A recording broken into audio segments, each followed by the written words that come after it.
To begin, this happened roughly 3 weeks ago, while traveling back from Winnipeg to the Pas, Manitoba, Canada. Me and a friend I'll call G went to Winnipeg for the night and day, traveled there during the evening and came back the following day at 1 p.m. The way to Winnipeg was normal, took us 6 hours as usual.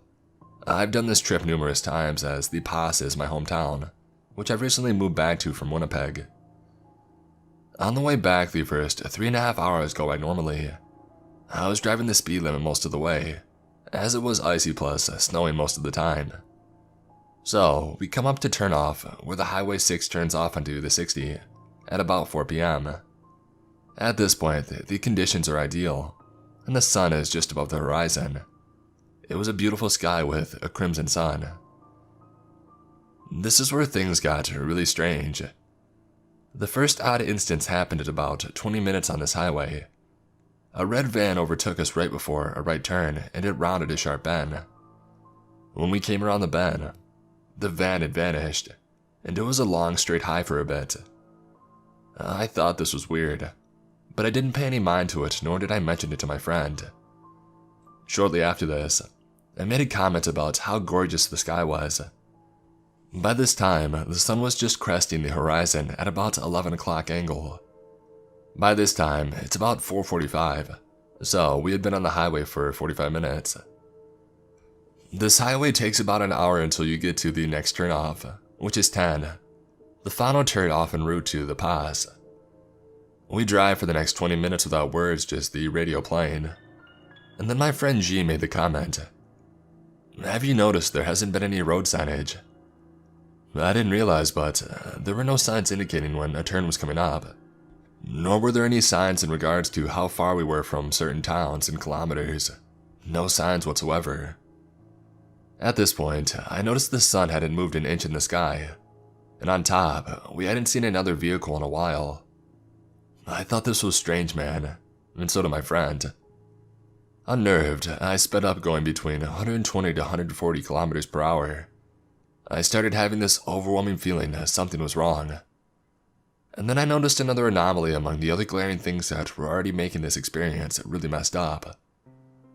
All the trees were the same height, and the tree line was extremely dense like a wall of trees. This was scary because I then realized that this scenery was not at all what it should be. Where we were, there should have been a sparse tree line with small ponds and marshland on both sides of the highway. We had been on this highway for 2 hours now.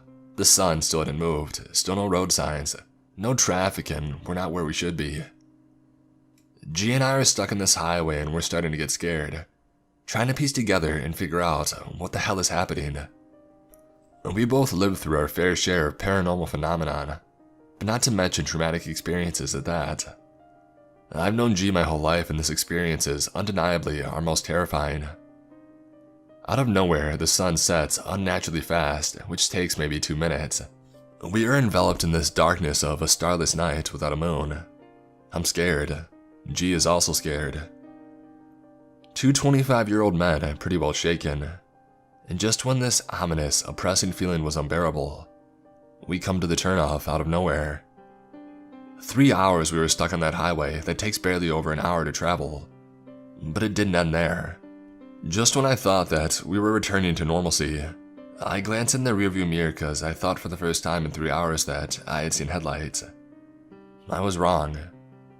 In the backseat sitting behind me on the driver's side was a black human silhouette with glowing yellow eyes.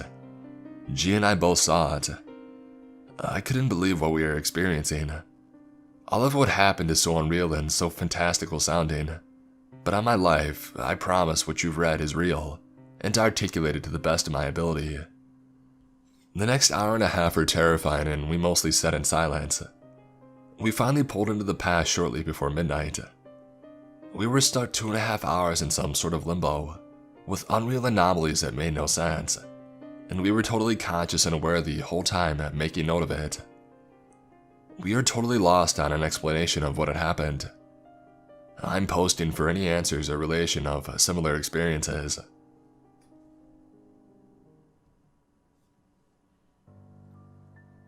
This is a story about how one of my friends saw a memory of mine in her dreams. It was a memory that the rest of my family and friends who were with me back then had convinced had been just my imagination. P.S. I had never told anybody about this memory, after being called a liar way too many times. So, the memory is from when I was young. One of our relatives had passed away. I didn't really know him. Where I'm from, funerals could extend for days and weeks, and the close family members will stay over for a couple of days and attend all the rituals. And also where I'm from, close family meant 3 to 4 households worth of people and more. So usually, for the first couple of days when all the adults lent in their hands to help, all the children in the family are made to play outside. My sibling and I went to play with other children who were in the same age range, about 4 to 9 years old. So, among all these kids, the oldest kid, 14 years old, who was a neighbor of our relatives, was sent to look after us. She was a thin girl who was wearing a blue dress. And kids being kids, we went about calling her Blue Sister. She was calm and composed, and I liked her a lot. She managed the kids pretty well, asking what they wanted to play and deciding on one game and all that. In the end, we decided to play pretend. There is a banyan tree which had a nail stuck to it, maybe for a clothing line or for fairy lights. Again, where I'm from, there is a belief that ghosts and troubled souls can be trapped and stuck to trees with the help of a nail and black magic. There was also this popular story of the ghost of a lady who jumped after her child who had slipped into a well because nobody else was willing to help her. That was the children's version anyway. The adult version is that she was raped and murdered, and then became a ghost who would lure men and kill them. In the end, some priest bonded her to a tree with a nail. The common game that kids play is that some idiot takes off the nail from the tree and releases the ghost until a priest can do the whole ritual again. We were playing that and having fun. I was starting to like that girl more and more. She seemed much more nicer than my siblings and my cousins.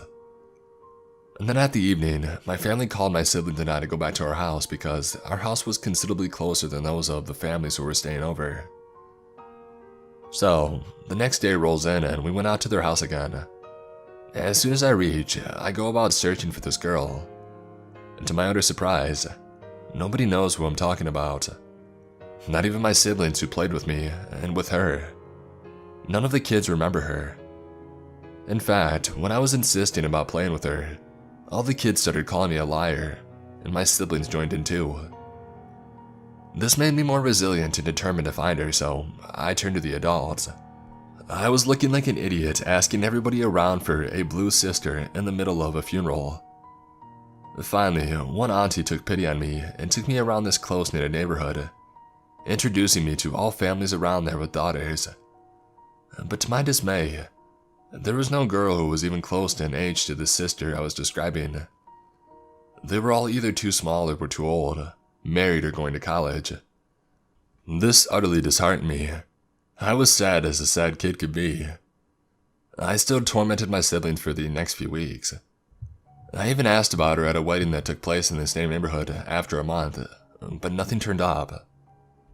All I got in the end was an extreme trauma of being called a liar, and this necessity to fit in, to be normal and not at all cuckoo. I stopped talking about this incident altogether after my father, who was very close to my heart and was working abroad at the time, did not seem to believe me when I told him about this. I buried it deep down in my memories and I forgot about it altogether.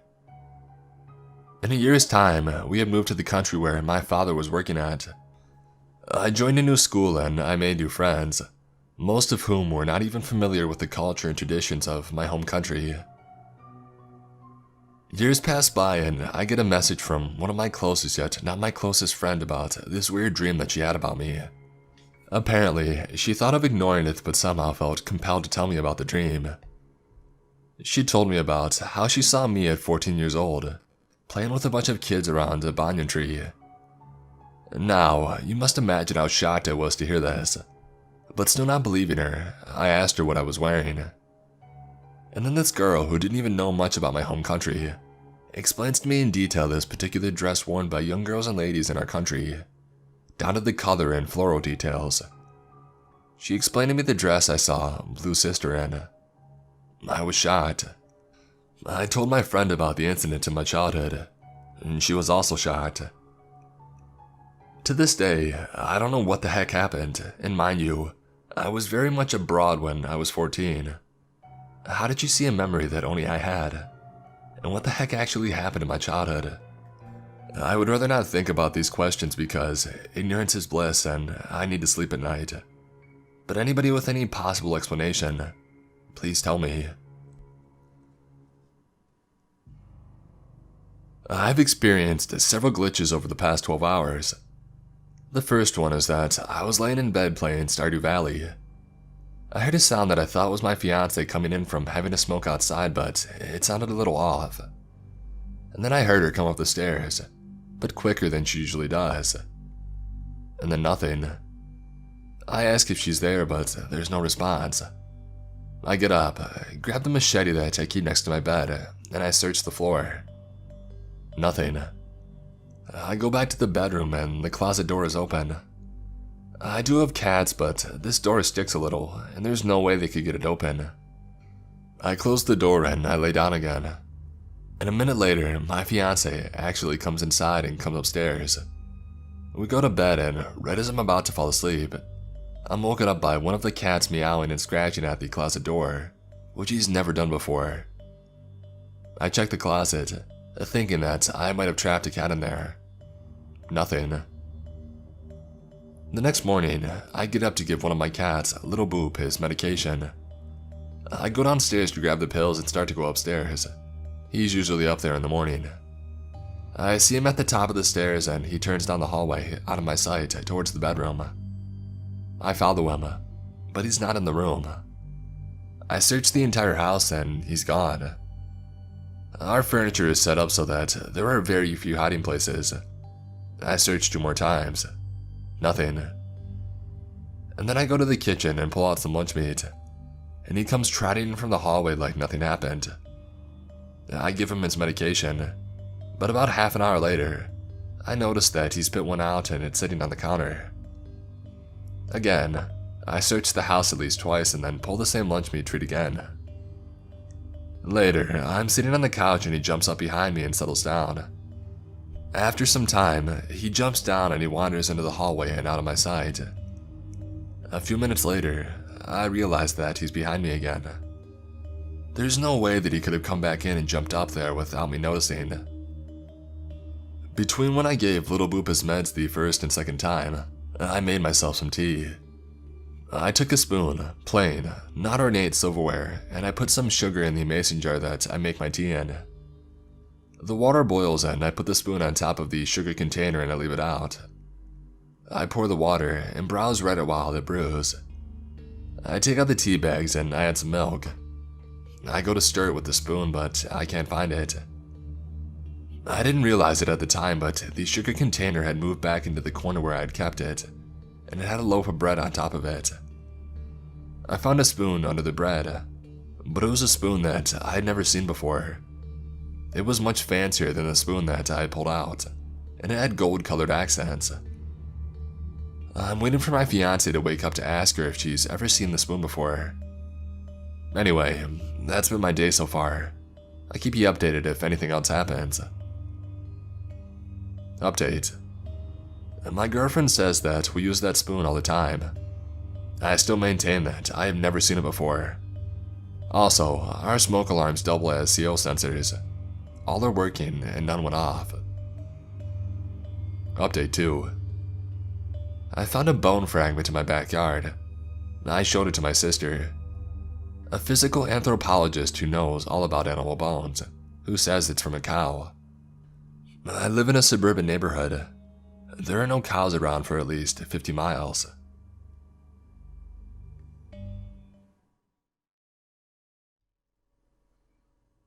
My husband and I live not too far from a state park that we've been going to lately for walks in the afternoon.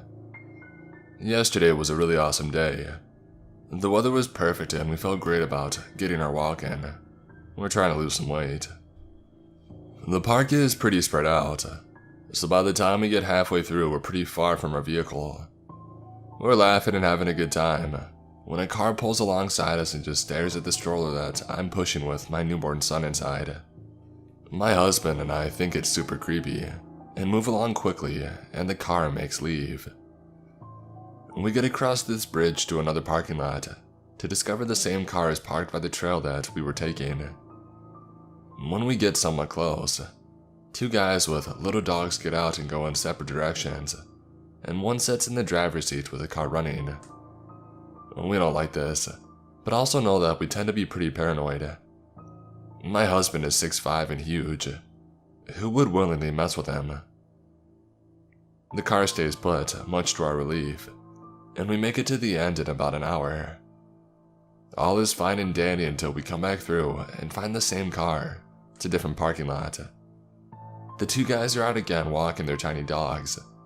These guys are about late 40s to early 50s, look pretty rough and are staring directly at us.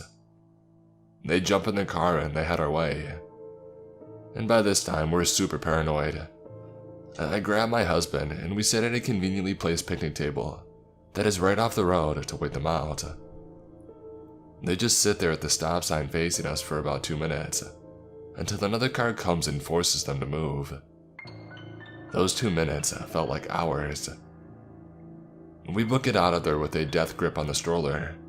We get back over the bridge and guess who was sitting there? Yep, the same guys. We keep walking like we didn't notice, and my husband gets the license plate number, the make and the model of the car. And my husband has had enough now. We make it to the store restaurant that is halfway through the park and go inside and call the police. I sit out front because my son is all fussy and I don't want him bothering anyone. My husband was only gone for a moment to grab an employee, maybe a minute, and I was in clear view. The people wouldn't even have had time to get to us. Anyway, cell reception is pretty much non-existent there. So my husband goes back inside and two of the employees, they were really nice, came out to sit with me. The creepers, all three this time, got out with their dogs and started walking around while keeping their distance, but still within eyeshot of me. The sheriff says to wait there, so we sit out front with one of the employees, watching the creepers watch us. I think they got nervous with everyone around, so they drove across the road to another building there. They parked to where their car was facing directly at us. After about 30 minutes or so, the sheriff pulls in and they zoom out there as fast as they can. One of the employees comes out to talk to the sheriff and say that he was watching the car from inside the store, and one of the guys was standing behind their car watching us the whole time. We just couldn't see him from where we were.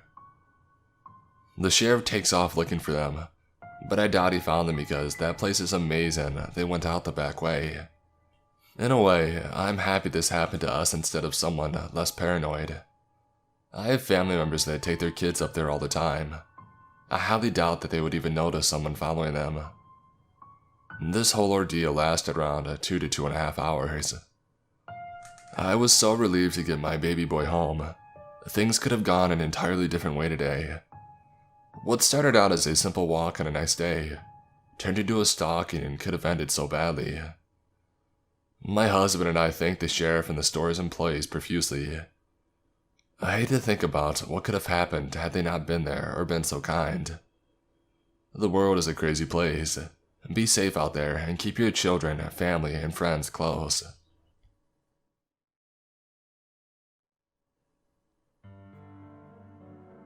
I was camping in the middle of nowhere in Washington near Mount Ray International Park. It technically wasn't an official campground, just way out in the forest where I wouldn't have expected another human for miles. One night I wake up and I hear something open my tent, and there's a guy sitting by where my fire had been right outside my tent. Nothing particularly noteworthy about the guy, just a fairly regular looking dude, just sitting there a couple feet from my tent. No bag or pack or anything on him, just a guy. He saw me open the tent. His eyes got huge like he had just seen a ghost, and he took off. It shook me up pretty badly, but over the next day, I managed to put it out of my mind fairly well after writing it off as just some odd occurrence, and a guy that was probably high on something, and did somehow manage to set up a camp coincidentally not far from mine. And then 2 days after that, and 10 to 15 miles away in a totally random directions that nobody could take the same path as on accident.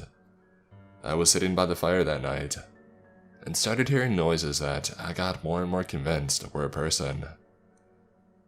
I called out to them, and out of the darkness, someone was like, "Do you know how to get to Bell's Canyon?" I said no. I don't even think that's a real place there. They kept talking from just out of my line of vision. I tried to see them with my flashlight, but they yelled, "Aim that away!" And kind of spooked and not wanting to piss off a potentially crazy person, I did. After like 15 minutes of me being very freaked out, and them talking and asking completely random questions from the darkness, it sounded like the voice had gotten closer, so I shined my light that way again. And it was the same dude who had been outside my tent 2 nights before. He had to have followed me almost 15 miles over 2 days, because there is no way he could have accidentally wound up in the same spot, as vast as that wilderness is. No possible way. As soon as my light hit him, he took off again. I started to chase him, but I didn't want to get lost in the wilderness in the dark, so I stopped quickly after probably only 100 or 200 feet. This one couldn't be written off, because the only way he could have been in both places is specifically if he was following me. I decided that the trip was very over first thing in the morning, and I hiked back out over 3 days, constantly doubling back, trying to throw anyone following me off my trail, and occasionally hiding and waiting to see if he would come by following me. I really can't describe how terrifying it was to feel like I was being hunted through the woods, and to actually have to brainstorm on things that I could do to best avoid potentially being murdered. On the first night of hiking out, twice I heard what sounded like a person walking circles outside my tent, but by the time I mustered the courage to look, nobody was there. On the second night, I heard what I thought was an animal making noises, at first in the distance, but slowly decided it sounded more like a human making animal calls. It could have actually been an animal, but I didn't actually see the guy again. It really sounded like a person making howling noises. I literally almost cried when I finally got back to my car. The relief was so strong. To this day, it's probably the most terrifying experience I've ever had. I have no idea who the guy was or what his intentions were, and no way of getting an explanation, but I really can't articulate just what a terrifying few days it was.